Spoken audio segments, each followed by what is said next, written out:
Elle a été appelée de sauvage, elle a fini par remplacer un des membres des 4 Fantastiques, et elle aura le droit à sa propre série sur Disney+, le 17 août 2022. Vous l'avez deviné, aujourd'hui nous allons parler des origines de Jennifer Walter, aka She-Hulk. Bonsoir à toutes et à tous, et bienvenue sur la chaîne Will.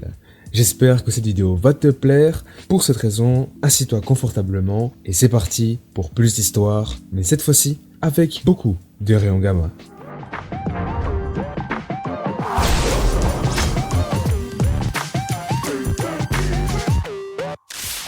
L'origine de She-Hulk est assez simple, mais reste tout aussi drôle. Sa première apparition aura lieu le 1er février 1980, où Stan Lee l'appellera littéralement la She-Hulk sauvage. Et vous allez voir, elle porte bien son nom. L'histoire commence avec Bruce Banner, qui est actuellement recherché par la police et se voit dans l'obligation de fuir. Il sait qu'il a besoin d'aide, mais ne fait confiance à personne. Du moins, jusqu'à ce qu'il ne se souvienne de sa cousine. Sachant que la dernière fois qu'il l'a vue, ce n'était qu'une enfant. Cependant, maintenant, elle habite à Los Angeles et c'est une avocate. Selon Bruce Banner, il a trouvé la solution de son problème, son dernier espoir. J'ai nommé Jennifer Walter. Il la rend visite dans son cabinet et les retrouvailles sont assez rapides. Bruce Banner lui dit qu'il est ravi de la voir, la complimente du fait que c'est devenu une avocate et elle est toute ravie de le voir également et lui dit tout de suite de lui raconter qu'est-ce qu'il devient depuis le temps. Cependant, le flair d'avocate ne ment pas. Elle s'aperçoit qu'il y a un problème et lui demande de tout lui dire, comme à la belle époque où il ne se cachait rien parce qu'ils se considéraient comme frères et sœurs. Et c'est ainsi que Bruce Banner va lui expliquer tout ce qui se passe, en lui disant premièrement que c'est lui, l'homme qui est recherché par la police, l'armée, et il va jusqu'à dire que la race humaine entière est à ses trousses. Il explique qu'il y a quelques années en arrière, lorsqu'il a arrêté ses études, il a décidé de se consacrer justement à la création d'une énorme bombe qui s'appelle la G-bombe. Bombe à rayons gamma pour ceux qui ne savent pas. Voulant comprendre comment cette puissance fonctionne, il effectue plusieurs tests.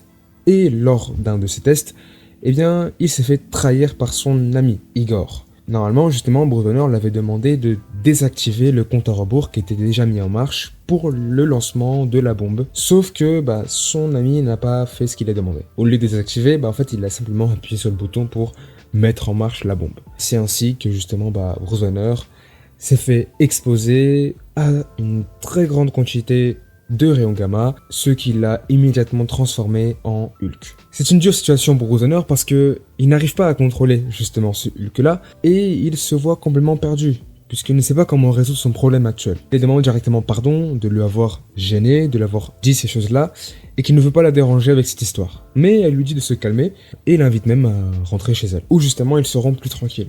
Ce qu'il ne savait pas, c'est qu'ils étaient suivis durant le chemin par 2 malfaiteurs. Et justement, pendant ce temps-là, elle lui explique qu'elle défendait actuellement un certain Mukton, son client, qui a été accusé d'avoir tué le garde du corps de Nicolas Trask. Mais elle sait, du moins elle affirme, que cela n'est qu'une manigance de Trask, car il déteste Mukton. Cependant, elle ne sait pas comment elle peut le prouver, ou du moins, elle n'a pas encore de preuves.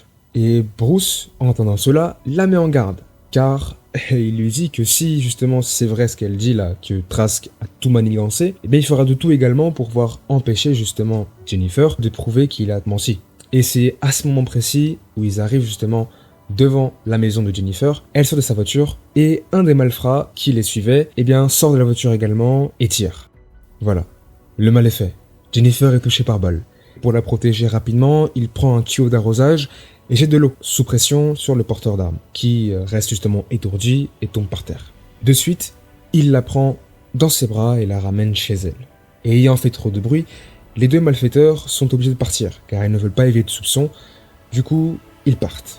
Et Bruce se voit dans l'obligation de choisir. Soit il se transforme et tout simplement détruit ces messieurs, et n'est pas certain de pouvoir aider Jennifer par la suite, ou il va devoir rester humain. Il décide donc de rester humain et fait face maintenant à un deuxième problème.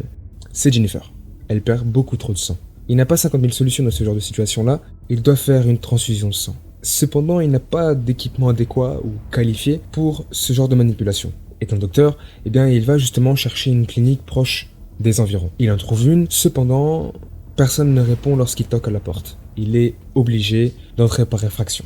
Et frôle la limite de se transformer en Hulk, mais arrive à se contrôler et effectue la transfusion de sang.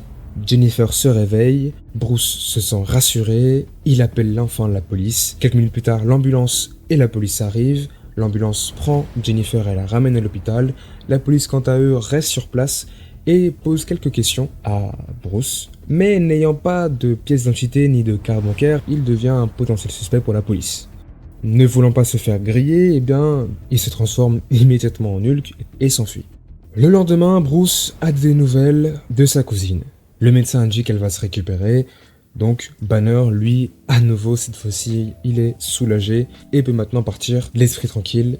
Maintenant, passons à Jennifer. Jennifer se réveille un peu secouée, elle se sent un peu bizarre, mais selon elle, c'est peut-être dû à cause des médicaments que le médecin lui a donné la veille. Et juste après cela, elle se demande justement, où est son cousin? Il a sauvé sa vie quand même. C'est bizarre.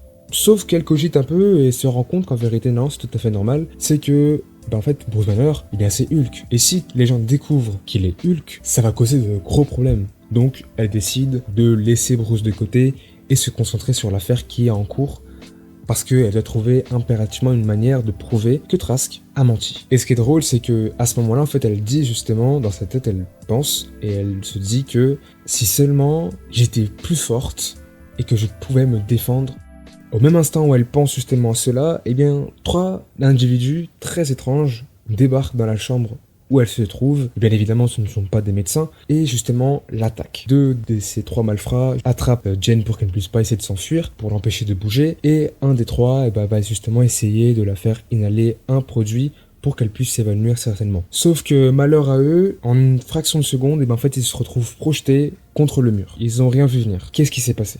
En fait, c'est simple. Jennifer s'est transformée. Parce que justement, pendant qu'ils étaient en train d'attaquer, elle a commencé à sentir que son corps commençait à réagir d'une façon étrange. Son cœur commençait à battre plus fort, elle commençait à sentir une rage intense, et d'un coup, bam, cette colère explose, et She-Hulk est enfin là. Et à partir de cet instant, elle va leur mettre une raclée à ces 3 messieurs, mais tellement grande, au point qu'ils vont essayer de fuir, mais ne vont pas réussir parce qu'elle va les rattraper, détruire leur voiture, la police va débarquer, et ils vont être mis en prison. La police va justement essayer de l'attraper, mais elle va s'enfuir. Elle va revenir dans sa chambre d'hôpital, se retransformer en humaine, se réhabiller et se coucher à nouveau dans le lit, comme si de rien n'était. L'infirmière la voit dans sa chambre et lui demande qu'est-ce qu'elle fait encore là. Parce que justement, il y avait une femme en vert, une sauvage, qui était en train de ravager l'hôpital et qui a fait un gros vacarme. Mais bon, elle va pas se préoccuper parce que la situation était résolue, le monstre est parti.